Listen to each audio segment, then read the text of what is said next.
Dia Agronegócio, segunda-feira, 23 de janeiro de 2023, agora 8 horas 31 minutos pelo horário oficial de Brasília. Sejam bem-vindos à nossa abertura de mercado aqui pelo Notícias Agrícolas, ao vivo em todas as nossas redes sociais, YouTube, Instagram, Facebook e também ao vivo, claro, pelo nosso noticiasagricolas.com.br, a nossa abertura de mercado que chega para te dar início também a esta nova semana com informações que vão te ajudar a tomar decisões, as notícias mais importantes e relevantes desse dia, desta manhã de segunda-feira. Então sejam todos bem-vindos. Vamos juntos por aqui ver os preços, as manchetes e, claro, responder as perguntas de vocês, responder aos questionamentos, às dúvidas e também tragam para nós as críticas, as sugestões sobre quais mercados vocês querem e precisam saber mais. E a gente vai colocando, encaixando tudo aqui na nossa programação ao vivo deste início de semana. Nós começamos te lembrando que o Bom Dia Agronegócio tem o apoio da Cochupé, a maior cooperativa de cafeicultores do mundo, e que nos bastidores a Letícia Guimarães cuida de tudo para que juntos a nossa interatividade possa estar garantida. Então, a partir de agora, linhas de comunicação abertas para que vocês tragam as suas perguntas, tragam aqui a sua participação, que nós queremos saber até onde chegam as informações do Bom Dia Agronegócio. Então mande para nós também nome e de onde você está falando, sua cidade, seu estado, que a gente quer saber, tá certo? Vamos começar, como a gente sempre faz, fazendo aquele retrato inicial do mercado. Então a gente vai checar os preços nas bolsas internacionais, onde já estão funcionando desde a madrugada, desde a noite de ontem, a depender da bolsa. Te lembro também que é feriado na China, então nessa semana não teremos os fechamentos na bolsa de Dalian, mercado futuro chinês. É feriado do Ano Novo Lunar, é uma das nossas manchetes e já já a gente vai falar sobre isso aqui também no Bom Dia Agronegócio. Volto a te lembrar, linhas de comunicação abertas, tá? Então, quer mandar sua pergunta? Já vá mandando, que a Letícia está ali monitorando tudo, filtrando tudo aqui para mim, para que eu possa responder a todos. Bom, com os preços já caminhando, a gente vai direto para a Bolsa de Chicago, onde os grãos operam em campo negativo. A soja tem 1% de queda agora para 14 dólares e 91 centos por bushel. O milho, 0,5% de baixa para 6 dólares e 71. O trigo, 0,9% de queda para 7 dólares e 34 centos por bushel. Nós temos ainda o óleo de soja caindo 0,6% para 61 centos e 61 por libra-peso, e o farelo com baixa de 1,5% para 456 dólares e 70 centos por tonelada curta. Já vou te explicar tudo isso e por que está essa baixa tão intensa. Choveu na Argentina, vou te dar esse pequeno spoiler aí das nossas manchetes. Choveu na Argentina, tá? Então, por isso que a gente tem esse mercado do complexo soja no vermelho nessa segunda-feira. Bolsa de Nova York. O café sobe 0,5% agora para 1 dólar e 55 mais 50 por libra-peso. O açúcar, 19 centos mais 87 por libra, uma alta de 0,8%, que era quase 1%, um pouquinho mais cedo, a hora que eu comecei a destacar aqui separar as manchetes do Bom Dia Agro, 1% de alta, e a gente vai também destacar hoje o mercado do açúcar. O algodão tem queda de 0,3% para 86 centavos de dólar e 43. Lembrando que na última sexta-feira, como sai toda sexta-feira pela Agriinvest Commodities, o panorama brasileiro do algodão, né, o panorama semanal deste mercado, não traz informações só sobre o Brasil, mas sobre o mercado global. Vale a pena você checar.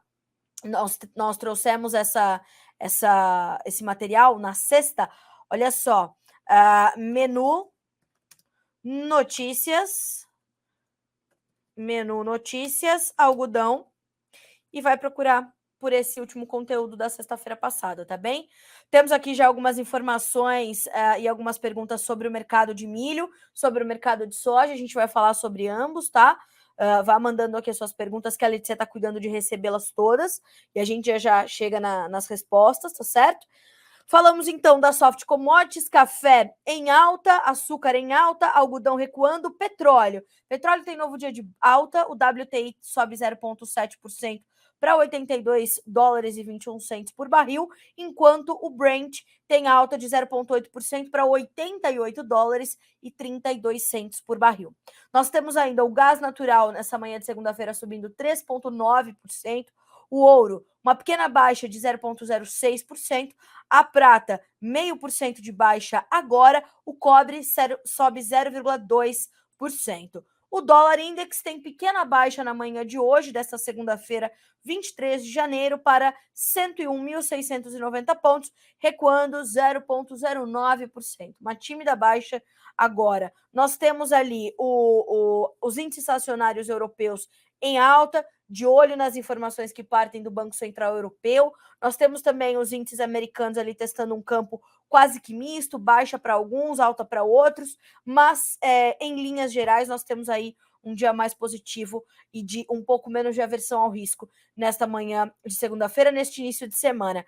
E aí a gente vai direto para aquele retrato que traz o Eduardo Vanin. Aliás, eu sugiro que vocês acompanhem o blog da Agrinvest, go.agrinvest.agr.br.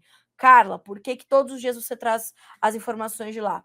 Porque, número um, né, enquanto mensageira, não sou analista de mercado, sou só quase que uma comentarista, né? Eu trago aqui as informações já debulhadas para vocês possam digerir de forma mais fácil e, claro, filtrar aquilo que é mais importante para o teu negócio, certo? Mais do que isso, a gente vai tentar fazer essa edição, né? Essa seleção de informações daquilo que é mais importante até esse momento.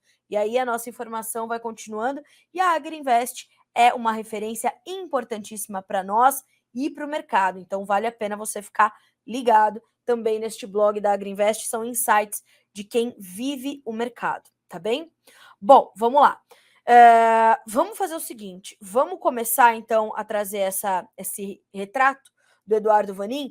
Bolsas estáveis, petróleo em alta, acima de $81 por barril no WTI. A Agência Internacional de Energia lá dos Estados Unidos fala em balanço mais apertado esse ano com a retomada da China. Já a gente vai trazer mais informações do mercado do petróleo.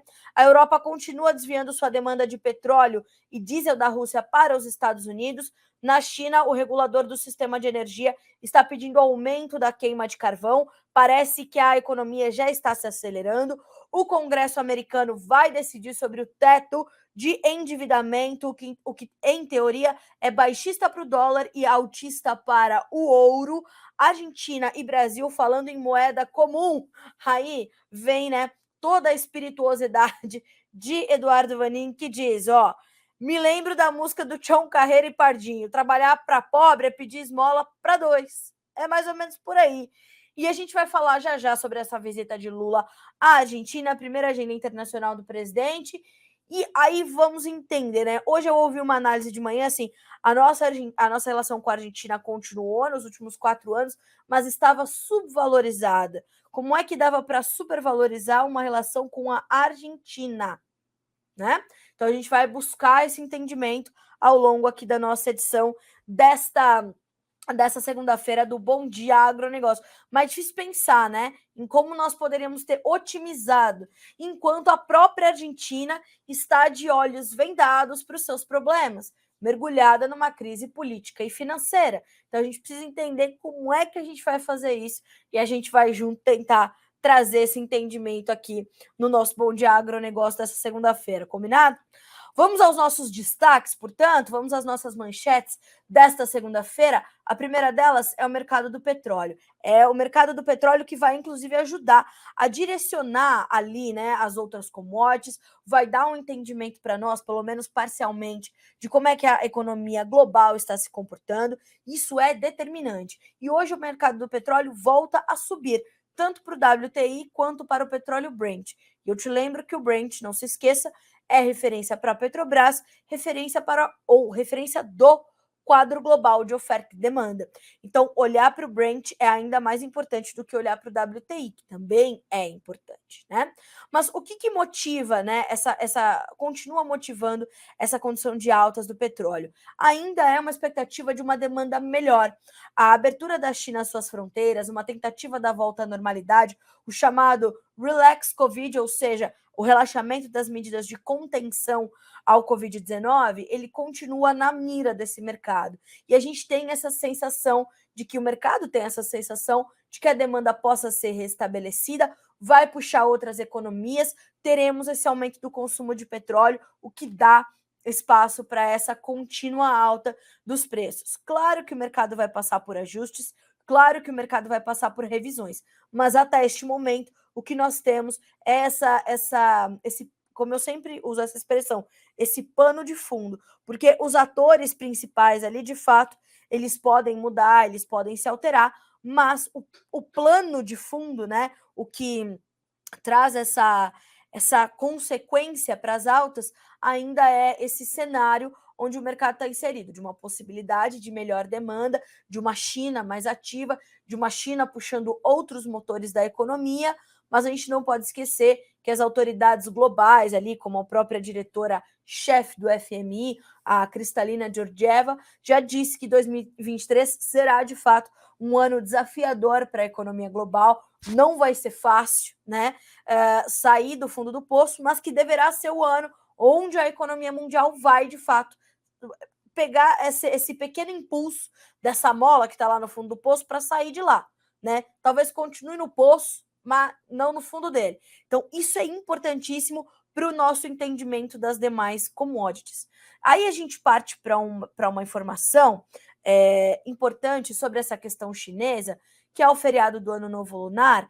Eu vou aqui fugir um pouquinho do meu roteiro e já trocar para esse destaque. A China no feriado do Ano Novo Lunar, né? Eu ia falar um pouquinho do mercado da soja, mas vou puxar esse gancho, já que a gente está falando do petróleo. Vamos então tratar desse feriado e das primeiras informações que nós temos, inclusive, sobre este feriado, que é o mais importante, né? E o mais longo para os chineses. Então, pessoal, vão mandando as suas perguntas aqui, tá certo? E então, logo eu for terminando aqui as considerações sobre esses destaques dessa segunda-feira, eu vou trazendo as respostas para vocês, tá bem? Então, vou pedir até para o Matheus trocar aqui a nossa tela de destaque para a gente falar sobre a China. Bom, são 7 dias de feriado, ou seja, vamos até o final do mês com a China no seu feriado do Ano Novo Lunar. São 7 dias onde realmente são festividades. O mercado fica parado, a gente não deve ter, né, notícias de novas compras, de a China voltando a fazer anunciando essas compras. Então, começou o Ano Novo, começaram as festividades do Ano Novo Lunar na China. O que isso quer dizer? Isso quer dizer que a gente vai ter um mercado esvaziado de notícias novas sobre a China em relação à demanda, políticas monetárias, políticas de compra e venda, tudo isso muito suspenso nesse momento. Vendas de farelo, vendas de óleo, vendas de ração, suspenso, né? Durante esses 7 dias. Inclusive, nós trouxemos uma matéria na última sexta-feira para encerrar a semana com todos esses pormenores em relação à China no pré-feriado, né? A China entra no feriado deixando uma série de questionamentos para o mercado. E nós já temos algumas respostas iniciais pela análise de Eduardo Vanin. Perceba, o número de viagens superou as expectativas e o consumo também. Restaurantes falam sobre recuperação das vendas, mas ainda longe dos níveis pré-pandemia. Virologistas chineses dizem que a tão temida segunda onda será leve e se refere a esta segunda onda ao Covid levado das grandes cidades para o interior, onde estão concentrados os idosos. Nós trouxemos essa análise também do Eduardo Vanin nesta notícia. Vale a pena vocês conferirem, tá? A explicação é simples. Muita gente já pegou o vírus nas grandes cidades e se recuperou. Portanto, não levariam o vírus para os seus familiares no interior da China. Porque o que acontece? São 2 bilhões de viagens acontecendo, um fluxo enorme de pessoas, e essas pessoas voltando às suas raízes, voltando às suas províncias, às suas cidades natal. Então, isso faz com que fez com que houvesse esta preocupação. Então, é mais ou menos por aí. Portanto, de forma geral, os dados confirmam que as cadeias de alimentos se preparam para vendas maiores. É a primeira vez que o feriado do Ano Novo Lunar na China acontece quase que dentro da normalidade. Isso é muito importante da gente pontuar, porque nos últimos 3 anos nós tivemos severas e intensas restrições em função da pandemia.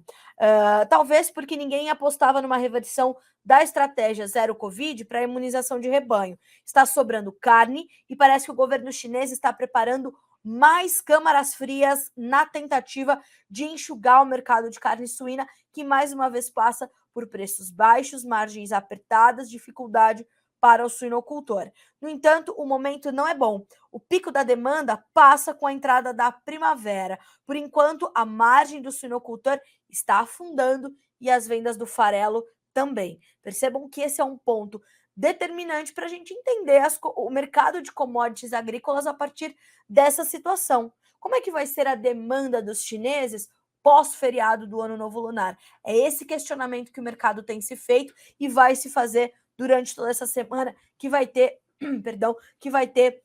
esse esvaziamento das notícias novas sobre o consumo chinês durante este período do feriado, tá? É ano do coelho lá para os chineses, né? Então, toda a simbologia considerada, né? Então, tudo isso está na conta e a gente vai buscando entender também como é que isso pesa na hora das notícias. Na última semana, o Ministério, né? Como é que o Ministério da Agricultura se posicionou também diante disso tudo? Na última semana, trouxe em seu site um balanço sobre a suinocultura chinesa, a sojicultura chinesa, melhor dizendo, indicando que, pela primeira vez na história, a safra de soja dos chineses ultrapassou 20 milhões de toneladas, tivemos um aumento considerável da área plantada com soja, tivemos um aumento da autossuficiência em óleo de cozinha pelos chineses, e isso tudo faz parte de uma política que os chineses têm construído para aumentar, não vão conseguir a totalidade, mas para aumentar a sua autossuficiência em soja, uma vez que importam 85% daquilo que utilizam. Então, a autossuficiência ela é um caminho longo e tortuoso para um país com as características de clima e de relevo da China. Então, eles consomem cerca de 100 milhões de toneladas, produzem 20 milhões, pela primeira vez superou 20 milhões a safra. Então, eles buscam esse equilíbrio, eles têm tentado encontrar esse equilíbrio, e são essas respostas que o mercado espera para a sequência. Então, nós temos aí um caminho a ser percorrido. O Ministério de Agricultura da China também apontou que Pequim, né, o governo, busca trazer, né, e já está trabalhando neste pacote de medidas que vai incentivar e ajudar a continuar fomentando o crescimento da indústria processadora de soja no país. Então, são medidas costuradas para realmente aumentar a autossuficiência, reduzir a dependência dos chineses da soja importada. É um caminho longo, são medidas de longuíssimo prazo, volto a dizer, pelas características da China. Então, há muitos obstáculos a serem superados e uma dificuldade enorme para que eles alcancem, né, todo o volume que precisam consumir sendo produzido na própria China. Esse é um ponto de atenção, mas é um ponto que não vai trazer grandes impactos ao andamento das cotações nesse curto, médio, até longo prazo. Vai ser quase que um longuíssimo prazo. Então, olhos voltados para a China, mas já sabendo que as notícias que chegam por lá vêm bem fatiadas nesta próxima semana de feriado do Ano Novo Lunar. Bom, falando sobre soja, a gente, claro, tem que trazer também as informações da Argentina. Antes da gente falar do mercado, eu vou falar da questão climática, porque choveu na Argentina neste final de semana, como estava previsto, a partir da sexta-feira, né? Não, perdão, do sábado, dia 21 de janeiro, choveu, as chuvas chegaram e vieram em condições melhores do que o esperado, segundo informou o Grupo Laboro pelo seu Ginaldo Souza, seu diretor. Abre aspas. As chuvas no final de semana foram melhores que o esperado. Choveu moderadamente a forte nas províncias de Buenos Aires, Entre Rios, Santa Fé, Córdoba e La Pampa, amenizando a seca que castigava as lavouras. O mercado, no início da semana passada, colocou um prêmio climático de risco nos preços na CBOT devido ao clima seco na Argentina e no sul do Brasil. Agora deve retirar, já que as chuvas aconteceram. Mais do que isso, o Grupo Laboro ainda nos informa que os modelos climáticos divulgados na tarde de ontem principalmente o europeu, indicam melhores chuvas para a Argentina e sul do Brasil a partir de quarta-feira. Era exatamente o que estava projetado. Chuvas no final de semana e a previsão mostrava de novo esse intervalo, esse gapzinho, para na quarta-feira, dia 25, voltar a chover. É isso que está planejado. Agora, na medida em que nós sabemos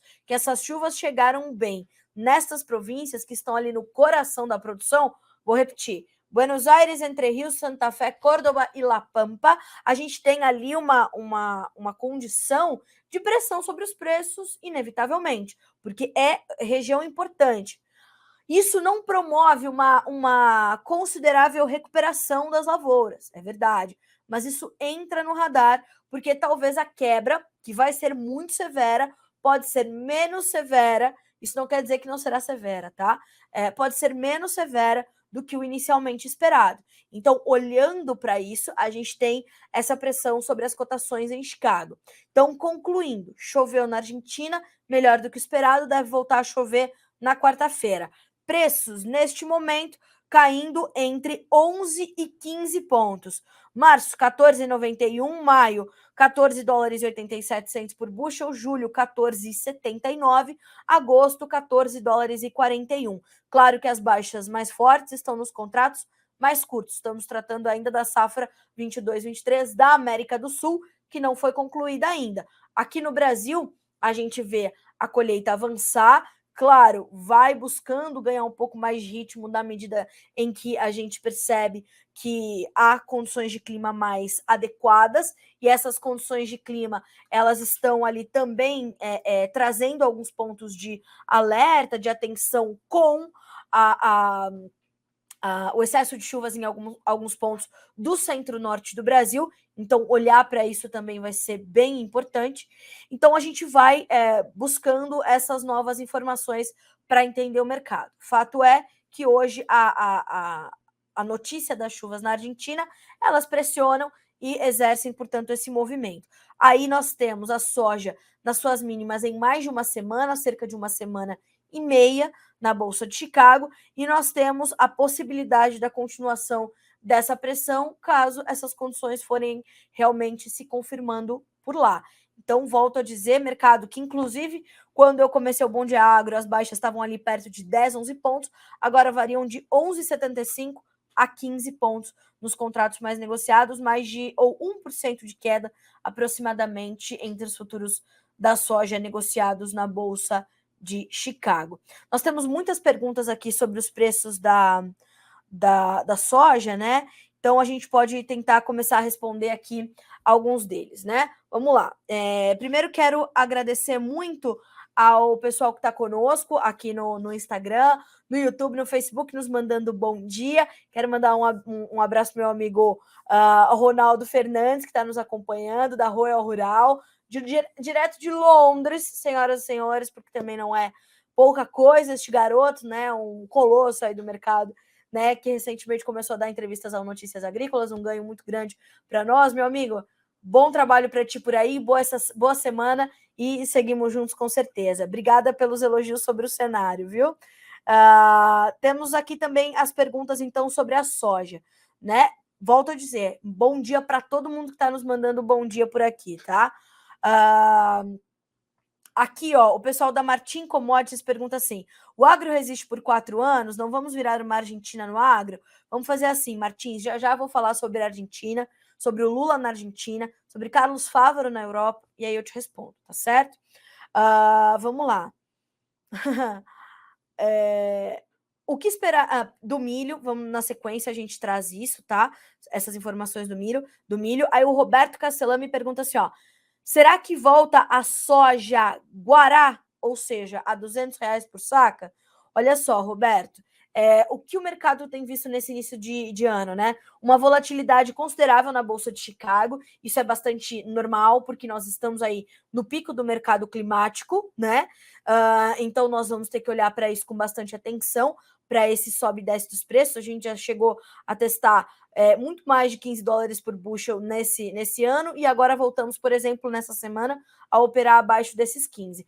Então, essas questões climáticas, o mercado está ainda muito sensível a elas, isso vai deixar bastante volatilidade presente no andamento dos negócios. Agora, volátil está também o dólar. E olhando para isso, é aí que a tua pergunta, né, esbarra, nessa volatilidade cambial. Se a gente tiver um dólar que continue subindo e teste patamares mais elevados, pode até ser que aconteça. Por que a probabilidade é menor neste ano? Porque temos mais soja para comercializar aqui no Brasil, apesar de nós termos problemas, nós temos ainda uma safra que deverá ser recorde, né? Tudo se configura para ser uma safra recorde. Mas, Carla, a gente tem perdas no Rio Grande do Sul, a gente tem perdas.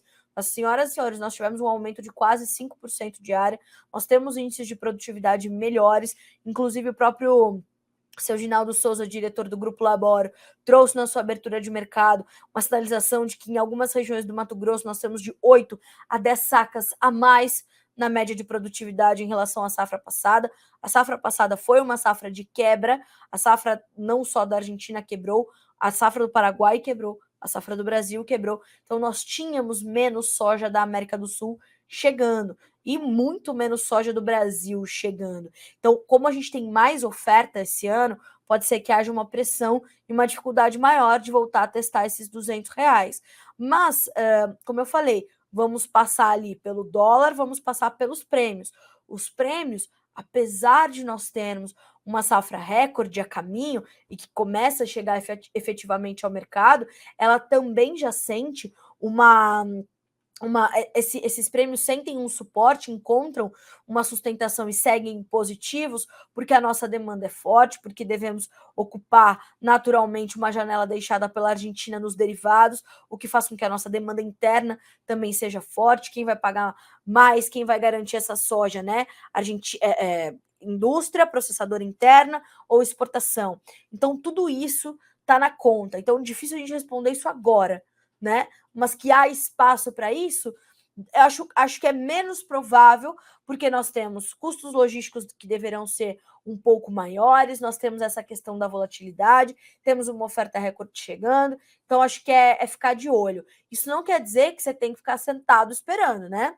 Ah, não, vou assistir o mercado. Não dá para assistir o mercado. O produtor tem que participar. Como? Fazendo o seu hedge, buscando as suas proteções financeiras, fazendo o seu mercado de opções, olhar qual é o melhor modelo de operação para o seu negócio, para a sua gestão. O Ronaldo, por exemplo, aqui da Royal Rural, é um exemplo desse profissional que te sinaliza essas estratégias. A Agriinvest, a Pátria Agronegócios, a Terra Agronegócios, o Vlamir Brandalize da Brandalize Consulting, o seu Ginaldo da Labor. Então, a gente tem aqui inúmeras opções para que vocês participem do mercado. É ter um profissional de confiança do teu lado, sucesso. Isso não vale só para soja, milho, café, trigo, né? Aquilo que você for comercializar. É importante ter estratégia para passar por esses momentos do mercado. Bom, vamos seguir aqui com as nossas perguntas. Quero agradecer as novas mensagens de bom dia que estamos recebendo por aqui. A Helena Luvisoto me perguntando sobre os preços da soja. Imagino que eu já tenha conseguido responder, mesmo que parcialmente para você, né? Obrigada. Quando vamos ter chuvas em São Borja, Rio Grande do Sul? Marca chuva e só garoa. Infelizmente, essa é a condição mesmo. A gente tem agropecuária Noro. Nós temos a sinalização de algumas chuvas podendo chegar a partir de quarta-feira. Serão grandes chuvas que vão promover uma super recuperação da condição aí no Rio Grande do Sul? Infelizmente, não. Já já a gente vai aprofundar um pouquinho mais essas informações sobre a agricultura gaúcha, tá bem? Bom, seguindo aqui com os nossos sim, o Demétrio Santos, me perdoe, viu, Demétrio, quase que passei sem te responder. Carla, no ano passado, no feriado chinês, a soja também caiu. Foi diferente o movimento, Demétrio, porque nós tínhamos uma perda na América do Sul muito pior, muito mais agressiva. Então, a dificuldade ali na oferta era mais intensa, e isso ajudou a estabilizar. Mas a gente tinha, sim, o mesmo sentimento do mercado, de estar esvaziado com informações de demanda, e isso mantém o mercado um pouco mais na defensiva, sem saber como é que vai ser o consumo. Então, sim, esse mesmo movimento se registrou no ano passado. A diferença é que nós tínhamos um quadro de quebra de safra muito pior na América do Sul, né? E nós tínhamos uma outra condição também da pandemia. Os cenários de lockdown eram muito mais agressivos, nós tínhamos uma impossibilidade desse fluxo de pessoas, desses 2 bilhões de viagens acontecendo, então era outro cenário, mas ainda assim o mercado a China teve o seu feriado do Ano Novo Lunar, claro que com as restrições, então o mercado sentiu, mas de forma diferente. Tá muito difícil nos últimos 3, 4 anos de fazer essas comparações, principalmente com a China, viu, Demétrio? Porque nós temos outros cenários políticos, econômicos e tudo muito atrelado à questão da pandemia. Então é difícil fazer essas comparações com cenários fora da curva, né? Pontos fora da curva. Então, às vezes a comparação ela não é justa, como a gente costuma dizer, né? Mas houve, né? Houve sem dúvida nenhuma. Quero mandar um bom dia também aqui para os nossos colegas que estão nos acompanhando pelo YouTube, o Juliano, o próprio Demétrio, a Raíza Mota, de Itapetinga, Bahia, o Felipe de Tailândia, no Pará, e o Roberto Luiz Garcia de Oliveira. Muita chuva aqui em Jataí, no Goiás. Como é que tá a colheita por aí, Roberto? Mesmo com essa chuva, tá dando para colher nos intervalos? Tá avançado? Como é que tá o trabalho? Obrigada pela tua informação, viu? Bom, seguindo por aqui com as nossas informações, com os nossos destaques, agora a gente vai falar um pouquinho sobre o mercado do milho. Eu tenho aqui algumas perguntas também sobre o mercado de milho e a gente vai trazendo aqui as respostas para vocês na sequência. Bom, primeira coisa, na Bolsa de Chicago, os preços caem nesta segunda-feira. Então a gente está falando de março com 6,71, maio 6 dólares e 69, julho 6,58 e setembro, 6 dólares e 600 por bushel. As perdas variam de 4,25 a 5 pontos. Na B3, o mercado está abrindo os olhinhos já, então a gente já começa a trazer essas primeiras notícias, mas vamos esperar, então, abrir a B3. Enquanto isso, a gente vai destacar esse movimento de queda no Brasil que continua. Na última semana, nós tivemos um recuo importante nos preços do milho, na B3 principalmente, e nós trouxemos aqui uma análise do Roberto Carlos Rafael, da Germinar Corretora, que inevitavelmente foi muito questionada. Mas qual a minha sugestão para vocês, né? A vocês que estão nos acompanhando por aqui e também quem está trazendo essa condição, né, de acompanhar o Notícias Agrícolas.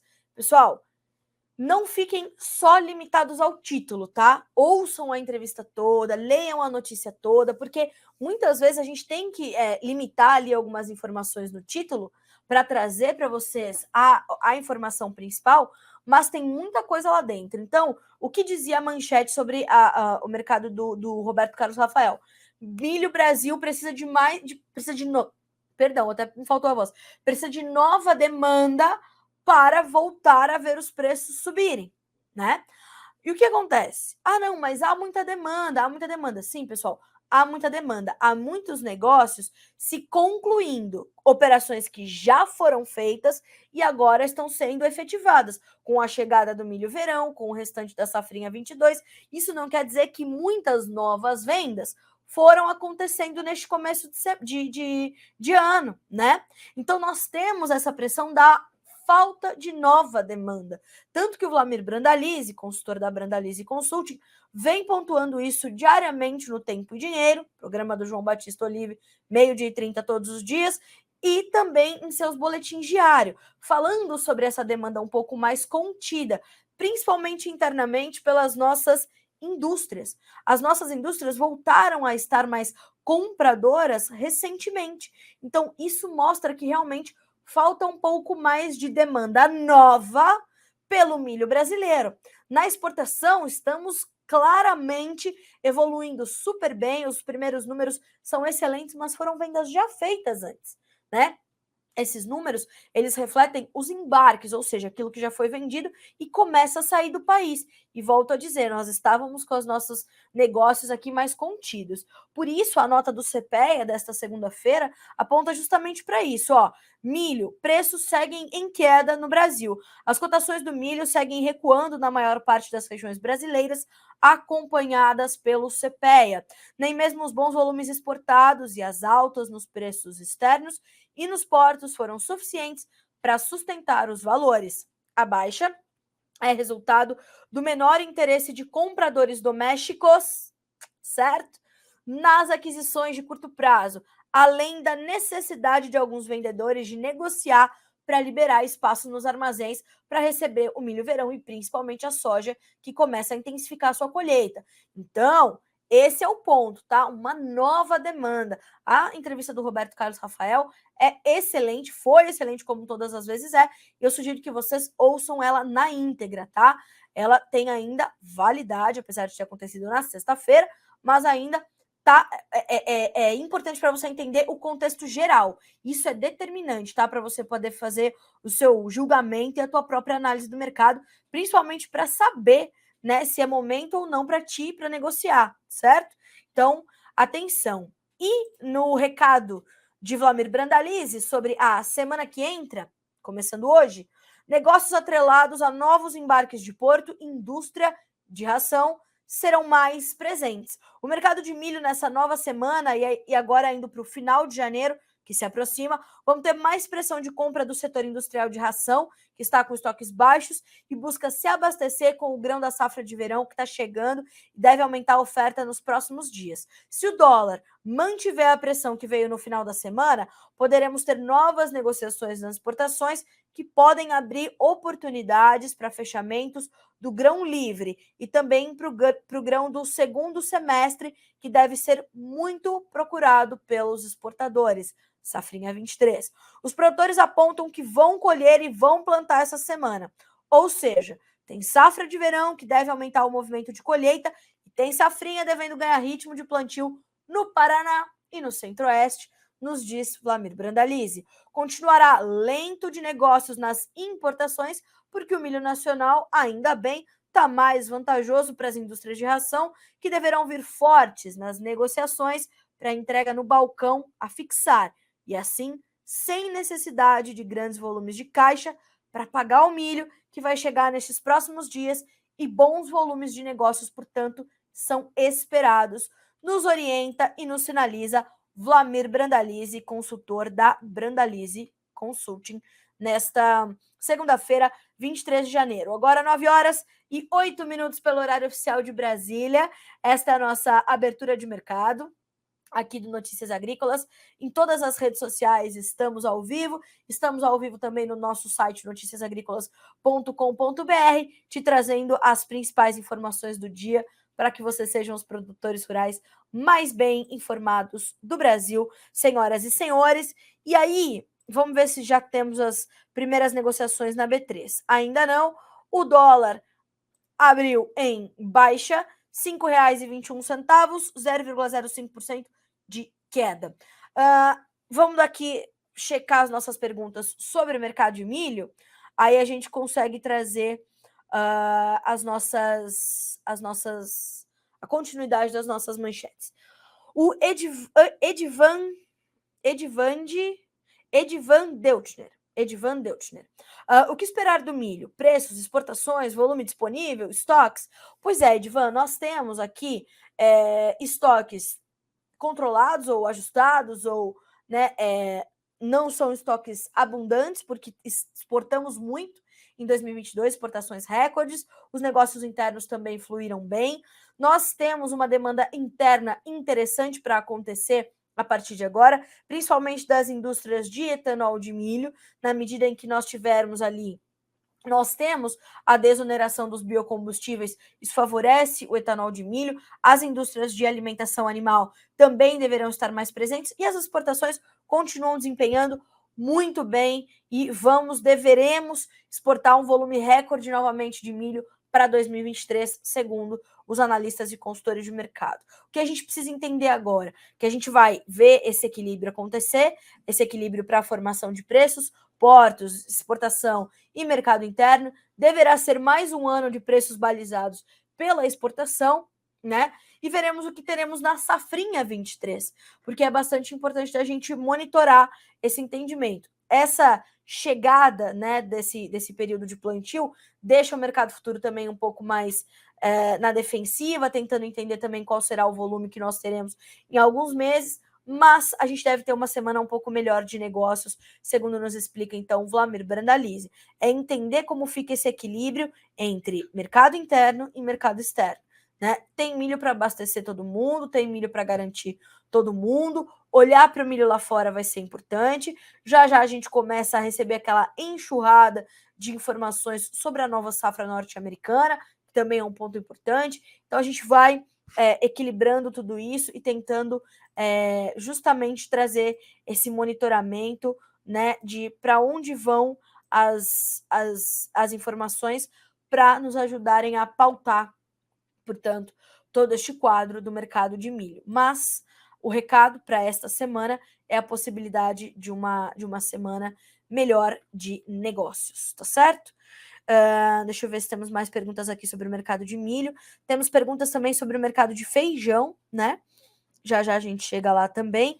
Temos uma pergunta aqui do Anderson, Anderson Milkvesk. Petróleo, $82. Custo muito elevado para os insumos. Qual o preço esperado da soja em relação ao petróleo para cobrir os custos do agricultor? Olha, Anderson, vai depender, meu amigo, da onde você está, da região onde você planta, do tamanho da tua área, para entender qual é o impacto disso. Claro que o petróleo subindo eleva os preços do óleo diesel e isso aumenta os teus custos de produção. Os custos da safra 23, 24 não deverão ser muito diferentes do que os da safra 22, 23, também segundo a gente já pôde apurar. Tanto que os primeiros negócios com a safra 23, 24 já estão acontecendo, né? E neste ínterim do já estão acontecendo, isso está sendo pontuado, claro, essa condição, né, do mercado entender como fica o impacto disso para os custos de produção. Então, perdão, olhar para isso também será importante, né? A gente não consegue dizer com exatidão, porque vai depender, como eu falei, da onde você está, da tua despesa logística, da tua gestão, dessa condição todas, né, dos custos de produção. Então é difícil a gente dizer, não, vai ser tantos por cento ou vai ser tantos reais por hectare. Difícil dizer, porque, né, pelas inúmeras particularidades que cada região tem, que cada produtor tem, tá? Mas que realmente traz essa condição, sem dúvida nenhuma, né? A Nara Grazioli nos pergunta sobre o mercado do trigo. Olha, Nara, nós temos ali uma safra recorde chegando, né, perto de 10 milhões de toneladas, nós temos essa volatilidade do dólar para monitorar e nós temos o entendimento de como é que ficarão os negócios do Brasil na exportação, para a gente ajudar a entender. Então, vamos ter atenção a essas variáveis, porque elas vão, de fato, trazer uma outra perspectiva, né? Nós temos uma competitividade do trigo russo aumentando, nós temos o corredor de grãos ainda tirando produtos ali da Ucrânia, incluindo o trigo. Então, olhar para essa competitividade, a Argentina com problemas ali, uma perda histórica na sua última safra de trigo, e tudo isso, né, deixa o mercado muito volátil. Hoje é um dia de baixa para o mercado de trigo, hoje é um dia de baixa para todos os grãos negociados em Chicago. Março, $7,35, maio, 7,42, julho, 7,46, setembro, $7,55 por bushel. Perceba que trata-se de um nível de preços pré-guerra, mas mesmo assim, amanhã, 11 meses de guerra, 24 de fevereiro, um ano de guerra, o mercado quase que já absorveu isso e a situação por lá segue bastante séria e se agravando. Inclusive, o porta-voz do Kremlin diz que ucranianos sofrerão se a Europa enviar tanques à Ucrânia, né? Nós já vimos que essa guerra toda, esse conflito seríssimo, está realmente muitos degraus acima da guerra retórica, né? Nos últimos dias, um míssil atingiu ali na região, acho que na própria capital Kiev, ou acho que foi na capital Kiev, um prédio residencial, matando pelo menos 30 civis, né? Que nada tem a ver com toda essa confusão. e a gente sabe que a perda humanitária é muito grave quando a gente pensa neste conflito Rússia e Ucrânia. Então, Nara, é fazer as contas, entender que o trigo brasileiro é uma alternativa importantíssima, mas a gente tem outros competidores aí também voltando a aparecer na cena, porque o mercado já quase que absorveu esse fator guerra e vai tentando trazer esse entendimento daqui para diante, tá? Então, eu te agradeço pela pergunta, viu? Obrigada pela gentileza. Bom, seguindo por aqui, senhoras e senhores, e olha só o relato da Lidiane Souza. Bom dia, sou Lidiane Riquelmes, de Manuel Viana, Rio Grande do Sul. Aqui está muito seco ainda, tem agricultor que não conseguiu concluir o plantio da soja por conta da falta de chuvas. Muito sério isso, né, Lidiane? A gente está acompanhando, a gente sabe dessa condição toda, e eu vou direto, então, para a nossa próxima manchete. Estou deixando meu editor doido aqui hoje, que vamos falar das perdas no Rio Grande do Sul, né? Porque a gente realmente está num momento muito grave que está acontecendo por aí. Eu sei que a situação está muito séria, e o que nós podemos fazer é continuar orientando, continuar relatando, trazendo a previsão do tempo. São 70 municípios em estado de emergência decretado por conta da seca, mais de 70, né? Então, olhar para isso é muito sério, tá? Temos também, em contrapartida, a Ana Cláudia Nascimento. Muita chuva em Goiás, comprometendo em parte a colheita. Vejam, né? Chove demais num lugar, chove de menos no outro. Isso, senhoras e senhores, é o Brasil continental, tá? É fazer agricultura num país tropical, né? Inclusive, eu acho que esse é um gancho bom para a gente trazer essa questão que, mais uma vez, voltou à tona do noticiário, a questão da fome no Brasil. A ministra do Meio Ambiente e Mudanças Climáticas, Marina Silva, levou ao Fórum Econômico Mundial de Davos a informação de que 120 milhões de pessoas passam fome no Brasil, metade da nossa população. Ministra, esse número não confere, tá? São aproximadamente 33 milhões de pessoas no Brasil em situação de dificuldade ou de insegurança alimentar, o que é muito, né? 10 pessoas já é muito, uma pessoa passando fome já é demais. As pessoas morrerem por subnutrição não dá mais para a gente tolerar isso. Isso é um fato. Isso é um fato. Agora, a gente continuar trazendo essa responsabilidade para a produção, impossível. Se nós não tivéssemos tido o que aconteceu da década de 70 até hoje, quando nós promovemos revoluções na nossa agropecuária e transformamos o Brasil num produtor sem freio de alimentos, né? A gente produz com uma competitividade que é muito difícil de outro país nos alcançar.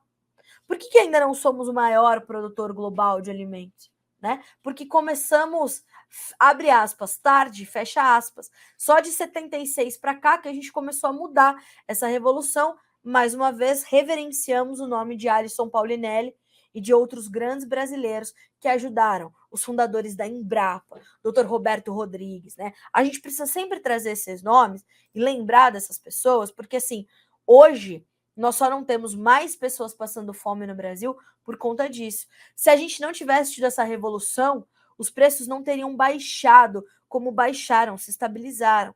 Carla, mas os preços subiram. Sim, eles vão subir. Eles vão subir. Eles vão cair. Nós temos uma indústria a céu aberto. Os custos de produção são internacionalizados, né? Não entendam as commodities como algo ruim, né? Demonizaram as commodities, né? E na verdade elas estão ali para trazer previsibilidade ao mercado.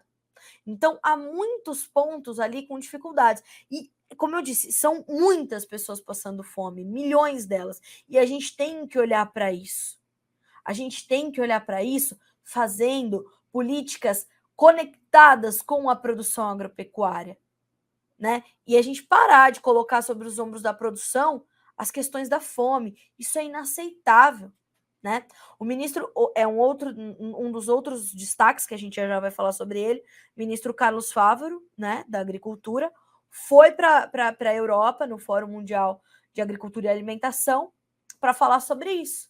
Como é que o Brasil pode contribuir, né, para os sistemas alimentares do mundo. Aí Carlos Fávaro leva números mais consistentes, sem dúvida, né? Já a gente vai falar sobre isso. tá? Então, atenção, né? Ajudem a combater a desinformação. Isso é completamente importante. Como é que a gente quer vender um outro Brasil lá em Davos, onde estão os donos do dinheiro, pensando no dinheiro do mundo, se a gente tem uma ministra que não consegue contabilizar os nossos dados e vende um Brasil muito pior do que nós temos, né? Então, isso é inaceitável. A gente não pode permitir, né? A gente não pode fazer ataques ao nosso próprio patrimônio descabidos, ainda se não são esses os números, não são, né? Enfim, e aí vamos então falar sobre essa questão das perdas no Rio Grande do Sul, porque isso, senhoras e senhores, é um outro fator que intensifica a alta dos preços dos alimentos, o que está acontecendo no Rio Grande do Sul. Na última sexta-feira também fizemos uma entrevista com o time da FECOAGRO para trazer essas perdas no Rio Grande do Sul, né, que já chegam a 80% no milho, 40% na soja. Isso são as máximas das perdas, tá? Mas ali na média a gente vai ter números um pouco mais a menos, porque há regiões que perderam demais, há regiões que perderam tudo e há regiões que perderam um pouco menos. Ainda assim, é grave, tá? A gente está falando de algo muito, muito grave. Então, o time da FECOAGRO nos trouxe essa perspectiva. A gente continua tendo esse levantamento, porque as perdas vão se agravando na medida em que as chuvas não chegam por lá. Então, a gente está falando de perdas de até 80% no milho, até 40% na soja, segundo o presidente da FECOAGRO, o senhor Paulo Pires. Este é o segundo ano de estiagem que afeta ainda mais as contas dos produtores gaúchos, porque começa a se tornar inviável produzir em algumas regiões, né? E pelo segundo ano consecutivo, Rio Grande do Sul enfrenta estiagem que afeta o desenvolvimento das culturas de verão, principalmente soja e milho. Até o momento, as perdas médias do milho estão em 53%, enquanto as da soja estão em 16%. A média, tá? Chega até 40% na soja, chega até 80% no milho. Mas, de qualquer forma, a gente continua contabilizando e buscando entender, tá? A gente continua buscando entender, porque realmente é muito sério e a cada novo dia sem chuva, com esse calorão, a gente vai sentindo essa pressão, vai sentindo esse peso e o potencial produtivo vai se perdendo. Veja só, o Juliano Francelino, bom dia, aqui no Paraná não para de chover, a lavoura de soja já está sendo afetada. Perceba o Brasil continental e a dificuldade do produtor rural de fazer agricultura num país como esse, né? Mas só nós brasileiros é que temos a resiliência suficiente para isso, né? Graças a Deus. Então, temos aí essa condição e assim seguimos com as nossas notícias, lembrando que esses números continuam a ser contabilizados, monitorados para possivelmente passarem por correções, certo? 9h23 pelo horário oficial de Brasília, senhoras e senhores. Vamos direto para o mercado do açúcar, porque hoje volta a subir. Meu amigo Jonathan Simeão, nosso especialista aqui no setor sucroenergético, editor do Notícias Agrícolas, já diz o seguinte, ó: seguindo petróleo e ajustes, açúcar inicia sessão desta segunda-feira com alta não só na Bolsa de Nova York, mas também de Londres. E segundo Jonatas, o mercado também está acompanhando Índia e Centro-Sul do Brasil quando o assunto é clima e as chegadas das novas safras. Veja, o mercado do açúcar inicia a semana com valorização nas bolsas de Nova York e Londres, acompanhando o financeiro. O suporte vem principalmente do petróleo. Além disso, há um movimento de ajustes de posições ante os últimos dias. Na semana, o principal vencimento do açúcar no terminal norte-americano, por exemplo, na semana passada, caiu mais de 4%. Dentre os fatores de pressão, o mercado repercutiu as informações da Índia, além das expectativas positivas com a nova safra do Brasil. Então, o mercado tem esse início de recuperação. Na semana passada, semana volátil, testou os 20 centes de dólar por libra-peso, depois começou a recuar, perdeu forte, acumulou baixa de mais de 4% e hoje volta a subir. A gente está falando agora de ganhos que variam. Vamos checar?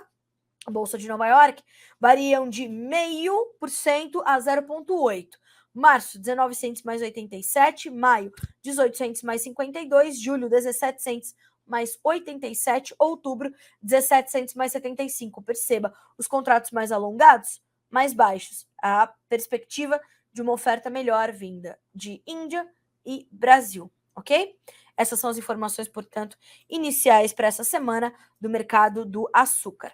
Bom, falamos então dos principais mercados, agora eu quero falar sobre a ida do ministro Carlos Fávaro, ministro da Agricultura, à Europa, em especial a Berlim, na Alemanha, onde foi participar do Fórum Mundial, vou buscar aqui o nome corretíssimo. Ai, gente, eu já vi esse, Fórum Global para Alimentação e Agricultura em uma reunião bilateral com o ministro federal de Alimentos e Agricultura da Alemanha para fortalecimento da cooperação no setor agrícola. Então, Carlos Fávaro e uma comitiva enorme do Ministério da Agricultura estiveram na Alemanha, o que é completamente importante. Foi lá para vender a sua gestão do Ministério da Agricultura, a gestão da produção agropecuária pela perspectiva do presidente Luiz Inácio Lula da Silva, um novo momento. Sai, portanto, não podemos esquecer que sai do Ministério da Agricultura a Conab, por exemplo, então o novo nome do Ministério, inclusive, é Ministério da Agricultura e Pecuária, não temos mais o abastecimento no nome, passa a ser do Ministério do Desenvolvimento Agrário essa prerrogativa, a Conab passa para lá.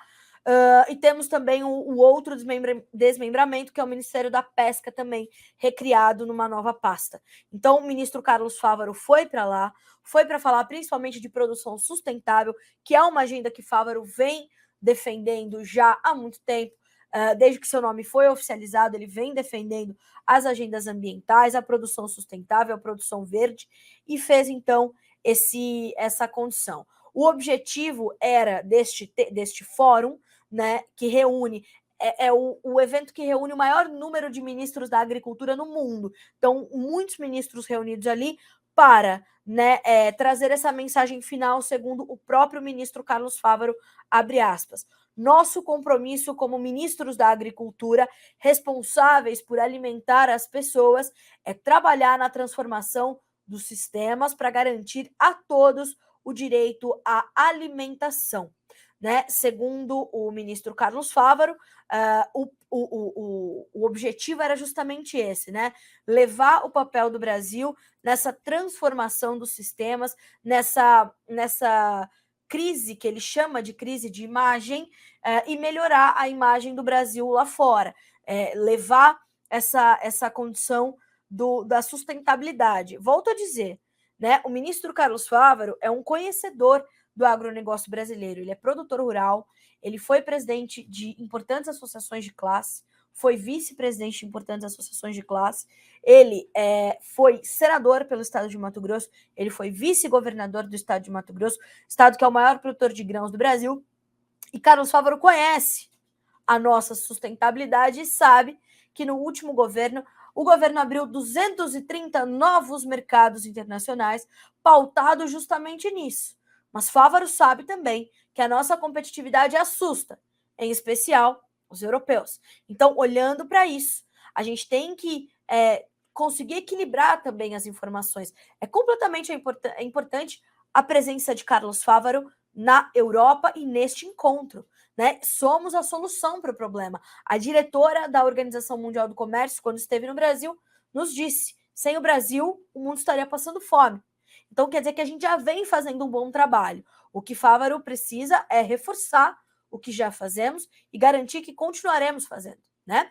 E ele diz mais: quando assumir o propósito de participar do Fórum Global para Alimentos e Agricultura na Alemanha e falar das potencialidades do desenvolvimento sustentável do Brasil para o mundo, reafirmando nosso compromisso no aumento da produção sem desmatamento e livre de carbono, o fiz ouvindo representantes do setor do nosso país. Recebi, por exemplo, o Centro das Indústrias de Curtumes do Brasil, que veio ressaltar a sustentabilidade do couro brasileiro e a importância de mostrarmos isso para o mercado. O presidente da ABCZ, Gabriel Garcia, que destacou a preocupação com o aumento sustentável da produção de carne e leite com baixa emissão de carbono e sem derrubar uma árvore. E quando falo ao mundo que estamos intensificando a nossa produção sustentável, estou falando com base nos anseios dos setores, nas necessidades, primeiro, de vivermos em um ambiente adequado, mas também das demandas do mercado, nos possibilitando gerar empregos e oportunidades para todos os brasileiros. Então, acho completamente pertinente, Fávaro, ouvir os setores para levar as boas informações ao mundo, né? Então, nessa minha primeira análise, é muito importante e ganha o Brasil na medida em que nós temos essa condição, ouvir os produtores que, volto a dizer, garantem e vão lá apresentar ao ministro as práticas sustentáveis que já são empregadas na nossa produção agropecuária.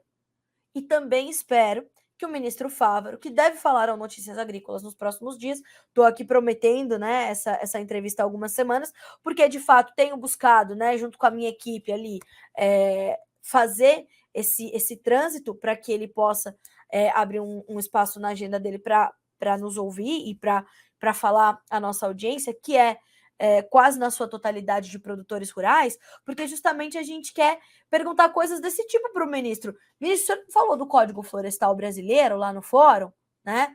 Falou que nós estamos com a Embrapa trazendo cada vez mais tecnologia, que a nossa agricultura está na vanguarda da tecnologia aqui no Brasil, né? Como é que o senhor vendeu a nossa legislação ambiental aos europeus que não a possuem, né? Então, esses questionamentos que a gente quer muito fazer ao ministro Fávaro, tenho certeza que conseguiremos encaixar ali na agenda do ministro uma conversa com Notícias Agrícolas para que ele possa trazer também para a nossa audiência. Fávaro já falou a importantes veículos de comunicação, acho importante essa busca também por aproximar-se do público urbano. O Carlos Fávaro foi ali personagem das páginas amarelas da Veja, uma das revistas mais lidas do país, uma das mais tradicionais publicações do país, e nas páginas amarelas que tem espaço para falar, né? Então, isso é importante, essa aproximação com o público urbano, isso é determinante, isso faz parte da estratégia de comunicação, mas Fávaro né, falou a outros veículos também, então a gente espera que, tão logo seja possível, o ministro esteja conosco para falar também sobre isso, né?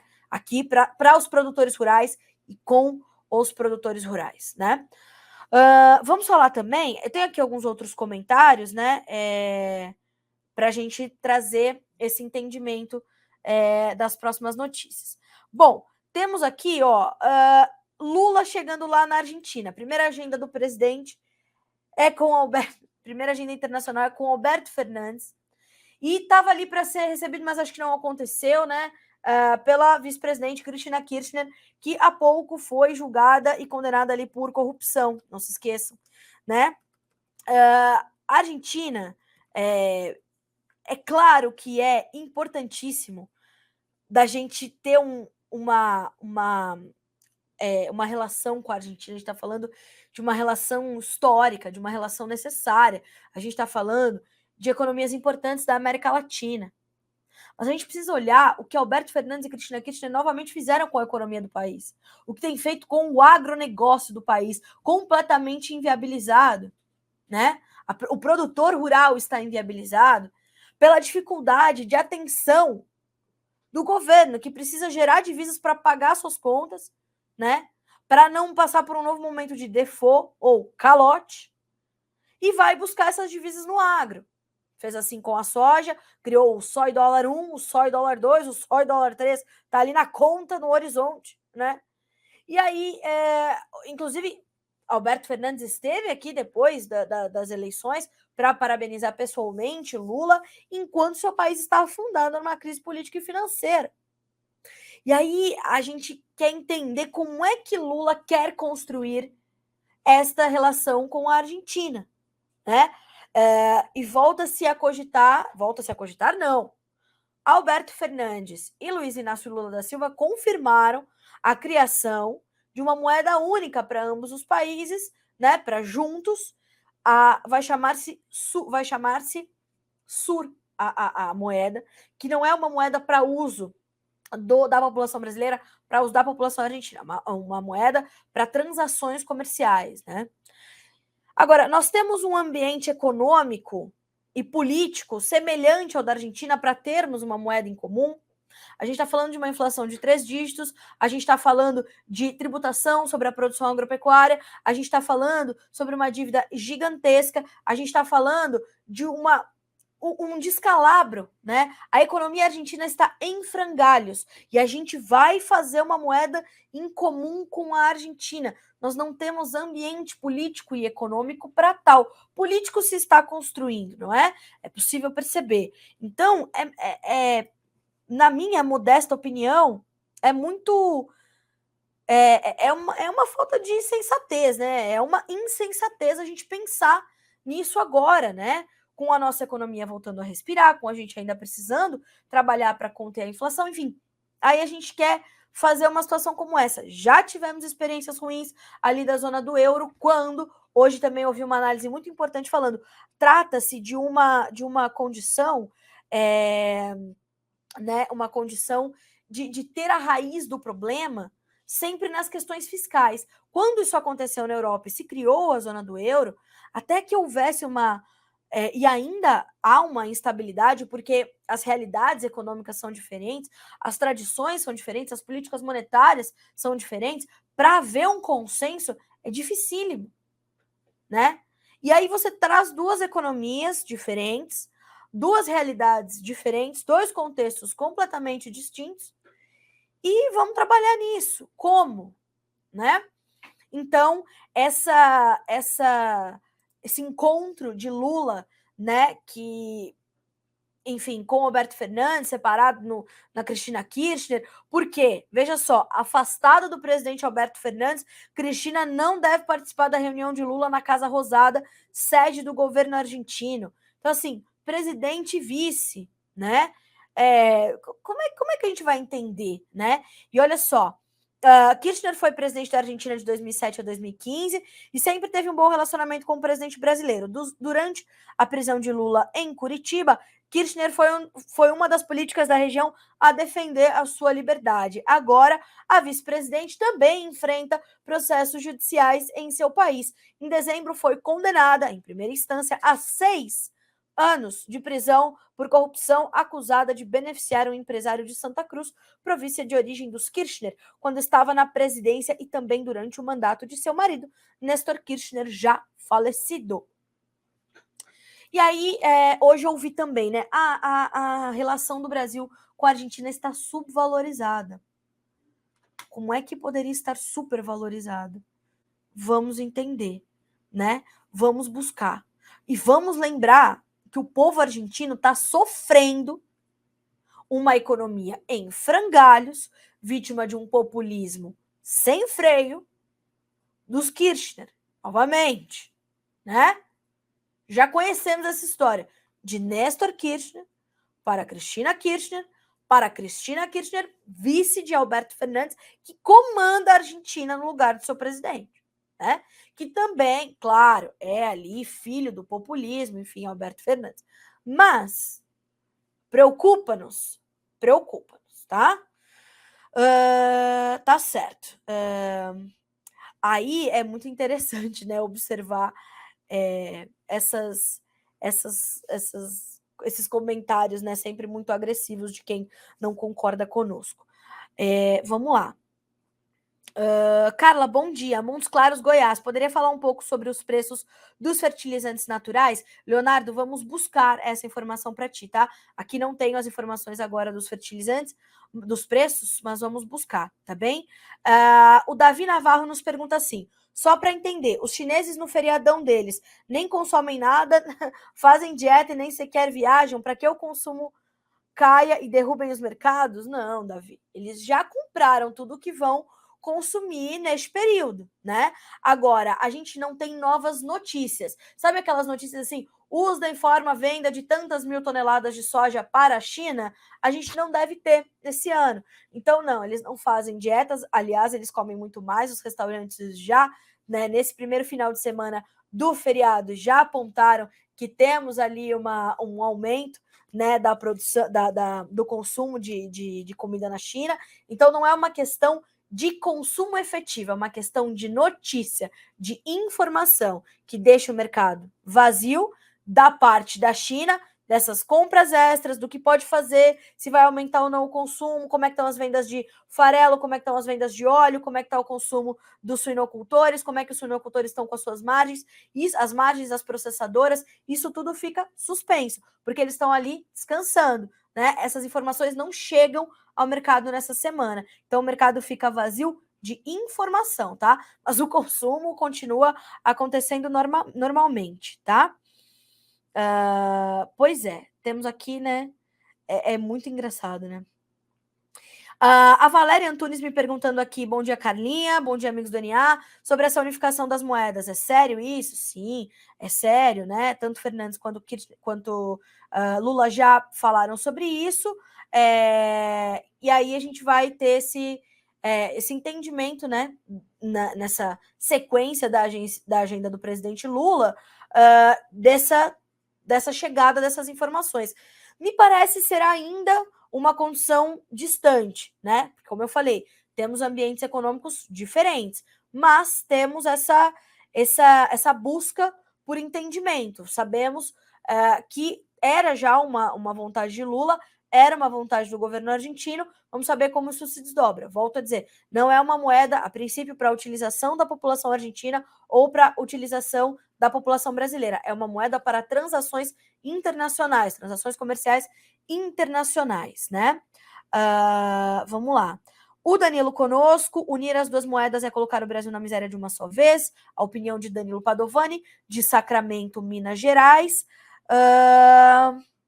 O Leonardo agradeceu pela resposta, né? Aqui a questão dos fertilizantes, vamos trazer tão logo seja possível, tá? A gente vai te trazer os preços aqui dos fertilizantes naturais. Vamos seguindo por aqui. A Ju Magalhães, culpar a agricultura pela situação da fome é incabível, pois quem controla a distribuição de recursos é o governo. Eles que deveriam saber a necessidade das pessoas. Culpar quem produz comida é o cúmulo. Vamos nos juntar com fracassados, né? Diz também o José Ricardo Oliveira. Pessoal, quero muito agradecer pelas perguntas, né? Pelas informações todas. A gente, claro, né? Não vai agradar a todos, mas graças a Deus, né? Porque assim é bom, que assim os debates continuam, e claro que a gente não vai continuar debatendo, enfim, e é isso, né, senhoras e senhores. A gente fica por aqui com a nossa edição desta segunda-feira, 23 de janeiro, do nosso Bom Dia Agronegócio, certo? Agora são 9 horas e 42 minutos pelo horário oficial de Brasília. Essas são só as nossas primeiras manchetes do dia, né? A gente continua aqui com a nossa programação ao vivo, na sequência. R$ 5,21 para o dólar, uma pequena baixa de 0,04%. E eu te entrego, então, esta edição com este andamento do dólar e mais notícias que chegam aqui ao longo da nossa programação, certo? Amanhã nos encontramos aqui novamente. São 9 horas e 43 minutos. Juntos estaremos a partir de amanhã. E boa segunda-feira, boa semana para ti. Até amanhã.